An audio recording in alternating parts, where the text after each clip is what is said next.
Hi, Mystery Recapped here. Today I'm going to explain an action, titillation craft movie called Ballerina. Spoilers ahead. Watch out and take care. The movie takes place in the John Wick universe, where we meet a little girl named Eve in a hospital. She's covered in blood and staring at a music box with a ballerina spinning inside. In a flashback, we see Eve peacefully living with her father, Javier, who teaches her ballet dancing. He praises her movements and mentions how much she looks like her sister, but Eve has no recollection of her. That night, Eve sits in her room watching her music box spin, while her father, whose body is covered in tattoos, is in the bathroom. Outside, several mysterious armed men slowly emerge from the water and begin making their way toward the house while taking out the guards one by one. Javier is soon alerted by their presence, so he fights back fiercely and throws a smoke grenade towards the attackers. He then urges his daughter to hide in her safe place and not come out, to which she agrees. Following this, Javier continues to fight the armed men, but even though he is highly skilled, there are too many opponents. He is eventually captured by them, after which the opponent's leader, known as the Chancellor, arrives. He accuses Javier of betraying them, even though they welcomed him into their family and allowed him to marry the daughter of their clan. He blames Javier for causing his wife's death, and it is revealed that they have come here to capture Eve. Next, the Chancellor hands Javier a gun with a single bullet and gives him a choice. He can take his own life to spare Eve, or he can kill the Chancellor, in which case both he and his daughter will die. After careful consideration, Javier decides to end his own life. But before he can pull the trigger, his daughter, who has been secretly watching everything, screams. This reveals her hiding place, so Javier immediately begins shooting at the enemies again while the Chancellor leaves. Javier manages to take down most of the attackers, but one of them pins him to the ground to finish him off. Upon seeing this, Eve grabs a dead man's gun and notices a strange mark on his hand. She doesn't waste any time in shooting the guy who's attacking her father and kills him. Next, the father and daughter escape together, but along the way, Javier is brutally shot. He then quickly throws a bomb behind him, and the explosion destroys the house while killing everyone inside. The two are finally safe, but Javier tragically succumbs to his injuries, leaving his daughter completely distraught. Later, we see a bloodied Eve in the hospital, staring at her music box. A man named Winston, who is the owner of the New York Continental Hotel, approaches her. He tells her that her father was a good man, who only wanted a normal life for her. While he cannot take away her pain, he assures her that he can bring her to Javier's family, who will look after her. Shortly after, Winston takes Eve to the Ruska Roma, an assassin society hidden behind the guise of a performance dance troupe. There, she meets the director, who asks if she knows how to dance, to which Eve affirms. The director then says they will guide her in channeling her rage, since those who killed her father have no right to steal her future. Afterward, Winston gives Eve a coin and promises that he'll always be there for her before leaving.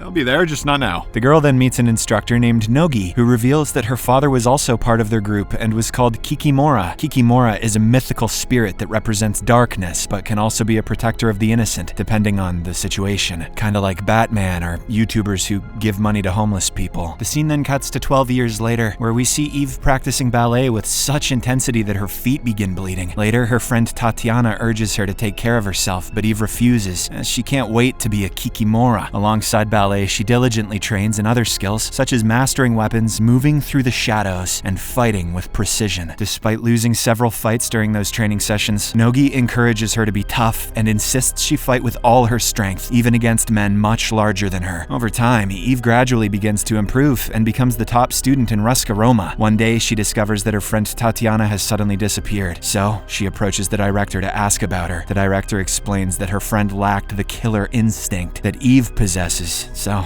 she had to leave. A determined Eve declares that she is ready to become a Kikimora, so the director decides to give her a test. Later, Eve is led into a room where she faces a woman who has been an assassin for 10 years. The test is simple. Assemble a weapon, load a single round, and shoot the other person dead. Both of them quickly get to work, but in the end, Eve proves faster than the other woman and shoots her with precise efficiency. That night, Eve notices John Wick, who has come to visit the director. I'm thinking I'm back. She then approaches him to ask if he is the legendary Baba Yaga. He confirms it, and a curious Eve asks how she can become like him, but John Wick feels bad for the young woman and urges her to abandon this path while she still has time. Seriously, it's hell on your knees, and they won't let you quit even after you're dead. Sometime later, Eve receives her first mission: to protect the daughter of a powerful man who fears she might be kidnapped for ransom. Armed with a gun loaded with rubber bullets, Eve soon arrives at a nightclub where she spots the woman she's meant to protect. The woman is dancing and enjoying herself when suddenly, a few men in suits begin advancing advancing toward her. Eve quickly realizes they are a threat and rushes to save her. Soon, a brutal fight erupts, and at first the men overwhelm Eve since they're in large numbers, but she channels her training, striking with lethal precision and taking them down one by one. Her eyes catch the leader trying to abduct the woman, so Eve lunges after him while snatching an ice axe on the way. She delivers a relentless onslaught with the ice axe until the man finally collapses dead and the woman is rescued. After this, Eve officially becomes a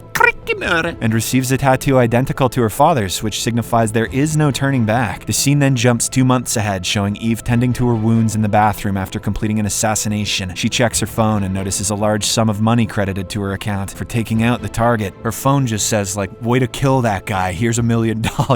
You'd think they'd be more secretive. Next, Eve leaves the building and drives off, but she's suddenly ambushed by a mysterious vehicle. She exits the car and eventually takes down the attacker after a tense shootout. However, when she inspects the dead body, she's shocked to see the same strange symbol she had seen on her father's killers. Later, Eve meets with the director and shows her the severed hand she had taken from the attacker. She then reveals that her father's murderer bore the same mark and demands to know what kind of group it is. She wants to take revenge, but the director warns her that those who wear that cross don't follow any rules or codes. They belong to an ancient sect, older than the Ruska Roma, and they are not people to be messed with. Unsatisfied with those stupid answers, Eve heads to the New York Continental Hotel to meet Winston. They chat briefly before Eve begins telling him about the men with the strange symbol who killed her father. Winston hesitates to respond, but Eve shows him the coin he had given her, reminding him of his promise to always be there for her. With no other choice, Winston finally reveals that these people belong to a cult that is a faceless network with no nation. No one knows where they operate, but one of their members, Daniel Pine, is currently staying at the Continental Hotel in Prague. Winston then makes a call and learns that Daniel has an active $2 million bounty on his head and is staying in room 315. He provides information to Eve, who thanks him for his help before heading off to Prague. In the next scene, Eve arrives at the Continental in Prague and books room 314. In the lobby, several assassins are gathered, and their leader is a woman named Lena. She contacts a sniper who is observing Daniel's room from a nearby building. The assassin spots Eve sneaking into Daniel's room and immediately informs Lena. Meanwhile, Eve enters the room to confront Daniel, but is stunned to find a little girl named Ella there. Ella asks Eve if she has come to kill her father, and while the man is momentarily distracted, Daniel arrives and points a gun at her. Eve quickly explains that she has only come seeking answers about her father's murderer and doesn't want to hurt anyone. Meanwhile, the sniper informs Lena that the two are just talking, so she immediately doubles the bounty on Daniel to $4 million. This draws the attention of several assassins who approach the room to eliminate him. $2 million wasn't enough, but 4? Oh fuck. Let's get it, boys! Daniel also learns about the bounty and scolds Eve for putting them in danger. He then reveals that the cult is after him to capture Ella, as he chose to raise her away from their influence. Just then, several assassins arrive, so Daniel and Eve confront them with exceptional skill. Daniel warns her that no one can leave the cult alive, so he promises to help her if she agrees to protect his daughter. Eve agrees, and they leave the hotel, only to be discovered by Lena and her people, who are revealed to be cult members. In the ensuing chaos, Daniel is seemingly killed by a man named Dex, and Eve is brutally beaten unconscious by Lena. After capturing Ella, Lena calls the Chancellor to update him on the situation, and mentions the mysterious woman who nearly ruined their plan. Elsewhere, Eve leaves the hotel and visits an arms dealer named Frank to purchase firearms. She begins questioning him about the cult members and their whereabouts, but he refuses to reveal anything out of fear. While they are talking, several cult members break into the store to kill Eve, plunging the place into chaos. Eve quickly grabs some grenades and uses them to blast the attackers while she runs away. After all the cultists are dead, Frank finally decides to help Eve and gives her the rumored location of the cult base, which is in the mountains. But he also warns that people who went there to find the base have never returned. Eve thanks him and makes her way there, but soon she gets a call from the director, who is mad because of her actions. She asks her to return right away, since she's putting the entire tribe in danger, but Eve doesn't care and hangs up. A while later, Eve arrives at the quiet town of Hallstatt, where she enters a cafe and notices the same music box with the Ballerina, stirring a wave of nostalgia. She orders a coffee, but something feels off, as the place is unusually quiet, and people are also leaving the cafe. No one leaves after Ana de Armas arrives. Suddenly, a man bursts in and attempts to attack Eve, sparking a gunfight between them, while the waitress calls someone on the phone to ask for help. After eliminating her attacker, Eve rushes upstairs to hide, where she encounters the waitress, who is armed with a knife. Eve tries to assure her that she won't hurt her, but the waitress suddenly attempts to stab her. Eve easily disarms her and locks her up, but more and more people begin to arrive. It soon becomes clear that the entire village is filled with cult members. Even the 90-year-olds are assassins, but what do they put in the water in Finland? I don't know. The Chancellor makes an announcement and a siren blares, after which men, women, children, and even the elderly come out with weapons. Damn, I was just joking. Eve fights with all her might, but she is eventually exhausted wounded and outnumbered, leading to her capture. Next, Lena arrives to see her, and upon inspecting the tattoo on Eve, she confirms that she is a member of the Ruska Roma. She knocks Eve out, while elsewhere we see the Chancellor talking to Ella, who is revealed to be his granddaughter. He explains how her father betrayed them and he was trying to take her, but an upset Ella tells the old man that she hates him. Afterward, Eve wakes up and finds herself in front of the Chancellor, who begins interrogating her. He explains that a peace pact once existed between their cults and the Ruska Roma, but she has now ruined everything. Eve clarifies that she acted on her own, but the Chancellor insists that it doesn't matter. It is also revealed that he was the one who placed a bounty on his son Daniel's head because he was trying to break the ancestral legacy by taking his daughter away. Enraged, Eve accuses him of killing her father, and the old man is stunned when he realizes that she is Javier's daughter. He then steps aside to speak privately with Lena and shockingly reveals that Eve is her sister. Before a stunned Lena can even react, Eve suddenly unleashes a barrage of gunfire and kills many men. When one of the cult members tries to shoot her, Lena shoots him instead, prompting her sister to make a run. However, Eve can't get very far before Lena catches up to her, and the two sisters engage in a fight. Eve holds her at gunpoint, during which Lena finally reveals their relationship, which shocks her sister. Lena explains that their father betrayed the cult by taking her away, and their mother had to pay the price for that. But Eve defends her dad, saying he was just trying to do the right thing and give her a normal life. Meanwhile, the Chancellor receives a report that the two sisters are talking instead of fighting, so he orders both of them to be killed. Several men then throw grenades at the sisters, leaving them severely injured. Eve crawls to Lena, who reveals that she was only 9 years old when they told her sister was dead. She shares how she missed her every single day and soon passes away, leaving Eve utterly distraught. They'll never even get to go on Maury for a DNA test. Soon, several men come after Eve to kill her, but she annihilates them mercilessly while being driven by the rage over her sister's death. She grabs one of their walkie-talkies and tells the Chancellor she won't stop until he's dead. The news rattles the old man, who immediately calls the director of the Ruska Roma and accuses her of breaking the ancestral peace pact. The director insists Eve acted alone and they did not send her, but the Chancellor doesn't care and vows that the entire tribe will face the consequences. Upon hearing this, the director promises to send someone to kill Eve, and they can bury the hatchet, to which the Chancellor agrees. She then asks for the location and decides to send the legendary John Wick for the mission. Baba Yaga versus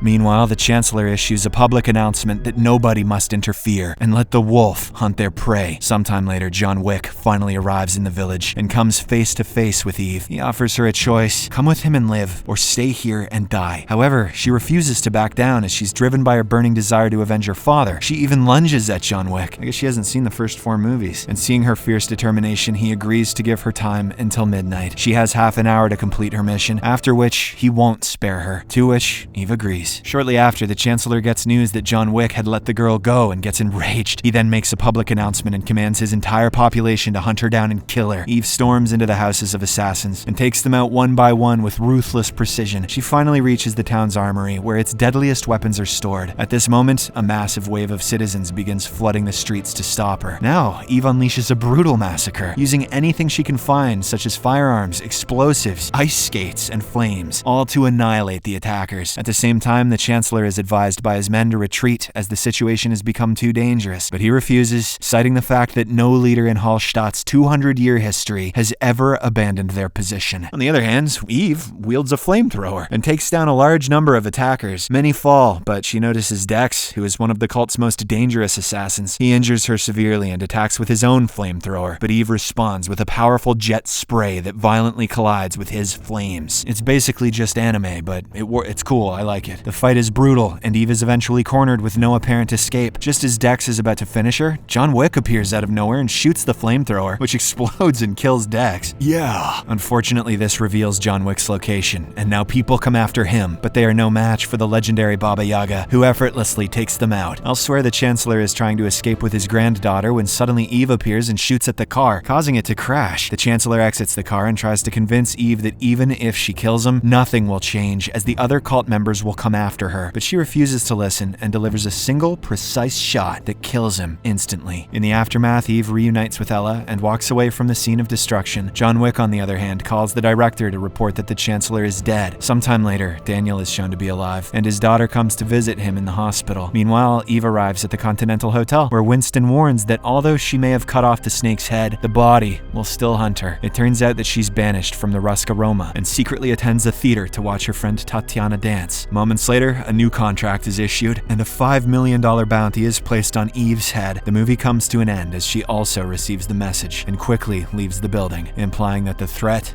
is far from over.